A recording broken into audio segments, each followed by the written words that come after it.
नमस्कार दोस्तों, स्वागत है आपका अपने न्यूज़ यूट्यूब चैनल पर। हमारे जितने भी कर्मचारी हैं, पेंशन धारक हैं, उनके लिए दोस्तों बहुत ही बड़ी खबर निकल कर सामने आ रही है।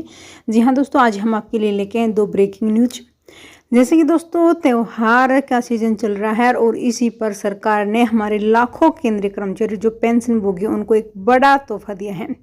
आज हम आपको इस वीडियो के माध्यम से डिटेल से बताएंगे। 2 बड़ी खबरें लेके आए हैं, बैक टू बैक हम आपके साथ शेयर करने जा रहे हैं।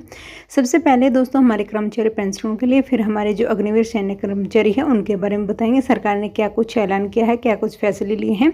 तो बेस्ट दोस्तों, बिना किसी देरी के वीडियो को स्टार्ट करते हैं। जो आज की हमारी लेटेस्ट अपडेट है हमारे कर्मचारियों के लिए, वही आपके साथ शेयर करने जा रहे हैं।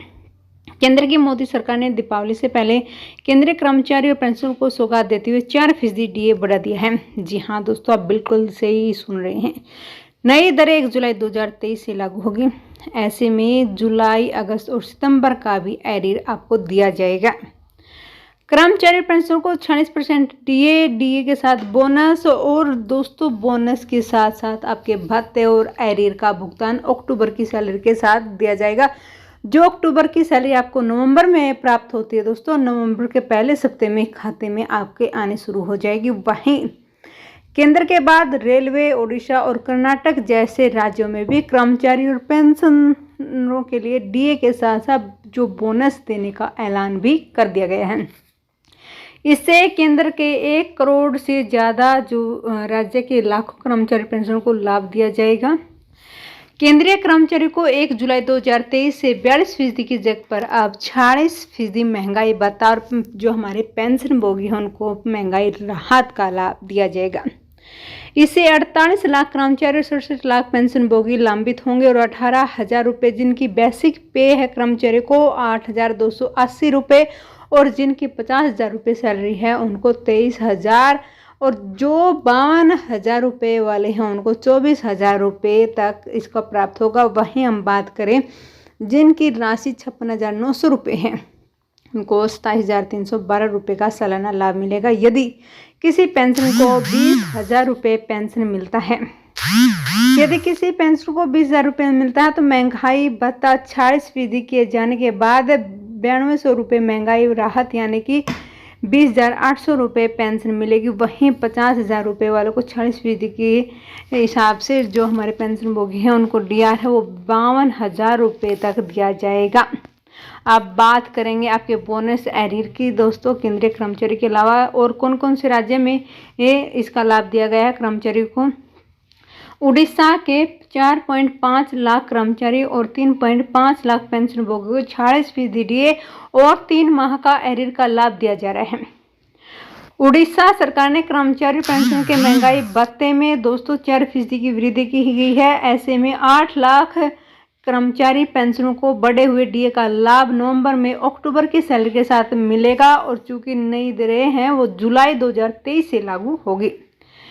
ऐसे में 3 महीने का जुलाई, अगस्त और सितंबर का एरियर भी दिया जाएगा। राज्य सरकार वर्तमान में जो वेतन बिल है दोस्तों वो 32,449 करोड़ रुपए, और जो हमारे पेंशन के लिए दोस्तों 19,967 करोड़ रुपए हैं। 4% डीए बढ़ोतरी के साथ राज्य को 2100 करोड़ रुपए अधिक का भुगतान करना होगा, यानी कि राज्य सरकार के कर्मचारी के वेतन और पेंशन का लगभग 2100 करोड़ रुपए अधिक खर्च किया जाएगा।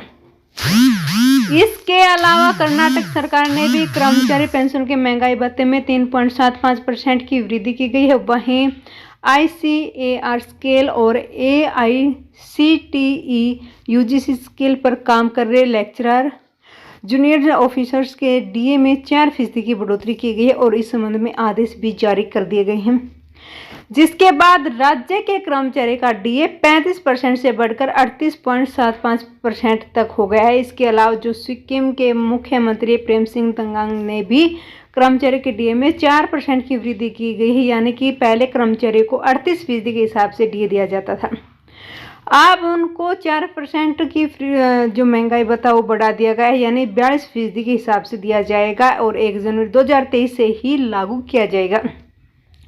दोस्तों अब एरियर की बात करें तो कर्मचारी के डीए के साथ 9 महीने का जो डीए है भुगतान है वो किया जाएगा, और अक्टूबर की सैलरी के साथ ही दिया जाएगा। बात करेंगे हमारे जो रेलवे कर्मचारी हैं उनकी। केंद्र और राज्य की सरकार के बाद अब रेलवे बोर्ड ने भी कर्मचारी के महंगाई भत्ते को बेसिक सैलरी से 42 से बढ़ाकर 46 कर दिया गया है। यह बदलाव 1 जुलाई 2023 से प्रभावी माना जाएगा। केंद्रीय मंत्रिमंडल की तरफ से 15,000 करोड़ रुपए के बोनस को मंजूरी देने के बाद किया गया है।